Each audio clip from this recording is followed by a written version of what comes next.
ខ្ញុំធ្លាប់ឃើញធ្លាប់ដេញគ្រូមន្តអាគមខ្លះគាត់មិនចេះតមអីទេតែសួរគាត់ក្រមជំនួសហៅគាត់គាត់ទៅរកត្រឹងទៅនោះគាត់ទៅគាត់តមតែតុឬក៏ក្បាលអូដែលហូបមិនកើតរឹងក្រៅទៅនោះគាត់បានអត់បាត់តមទេគាត់ថាអ្នកដែលតមក៏មិនមែនជាគ្រូប្រកែទេណាព្រោះវាឡាយតមបើប្រកែដែរចេះតមស្ដីទៅនោះខ្ញុំអត់ទៅមានជំនឿយល់ព្រមតាមជឿតាមគាត់ដែរមកឡាយតមដែលប្រកែពាក្យដើមគេគឺអថប់ឬអថប់ដល់ពេលតាមលទ្ធិព្រាហ្មណ៍ក្រដែលបាត់ជំរាបសួរលោកអ្នកដឹងសួស្ដីមួយអរគុណដែលបានទេសនាខ្ញុំក៏សូមខន្តីភាពដែរគឺនិយាយពាក្យថាអថម្ម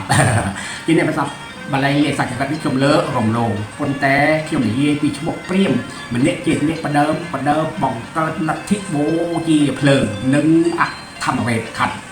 ฉะนั้นก็ខ្មែរសម័យបុរាណច្រើនហៅខ្លាយជាអខណ្ឌមកពីសង្កក្រឹតពាក្យសង្កក្រឹតណាគេនិយាយថាអេវូណូស្ដាប់គេកាត់មកចេញនោះសល់ត្រឹមតែណូប្រើជាឈ្មោះមុនអាគមពួកមួយសម្រាប់សូត្រសែហៅឬក៏បណ្ដេញពុទ្ធបិសាចជាដើមនឹងពិធីបញ្ចុះគោលចរិតគេសន្មតជាជ័យភូមិណានោះនេះពីសន្មតមុនអខណ្ឌបញ្ចុះអខណ្ឌវេទឈ្មោះវេទទី4និយាយអំពីមុនវិទ្យាសម្រាប់សូត្រសែហៅឬក៏បណ្ដេញពុទ្ធបិសាចជាដើមណានោះនេះគឺអាគមដែលគេតែងចងក្រងបែបវោហាជាអក្សរៈសម្រាប់សូត្រសម្រាប់បញ្ចុះតាមក្លងទ្វារឬទង្គជ័យឬបង្គោលលក្ខជាដើមនិងរូបរាងកាយមនុស្សខ្លះដែរបិសាច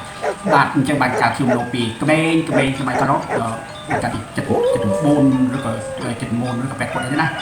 ធ្វើទីហ៊ានអ្នកតស៊ូខ្មែរដែរមិនមែនជាកុំនេះអូគេជំនឿមុនអាគមសម្រាប់ផ្លាស់មួយនេះគេជឿតាមគ្រូរបស់គេណាសូម្បីតែក្រមស្នួរក្រមទ្រឹងរងងទ្រឹងស្ដីក៏តែទ្រឹងឬក៏ខ្សែស្ពឺក្រមដល់ស្ពឺឬក៏ក្រមដល់ម្ដលគេមិនស៊ីគេមិនដេកក្រមដល់ម្ដលទេគេតាមសាបមួយដល់ពុំពីគេជឿសូម្បីតែខ្មោចគេជឿដែរជឿនឹងខ្មោចនេះដូចខ្មោចខ្សងគេថាខ្មោចខ្សងតែសាក់រូបអញចេះទេមានទេបាទដល់ក្រោយប្រទៀតក៏ខ្ញុំបានរៀនជាមួយគ្រូខ្ញុំម្នាក់តែខ្ញុំមិនបញ្ចេញឈ្មោះទេគ្រូនោះគ្មានជាខ្ញុំ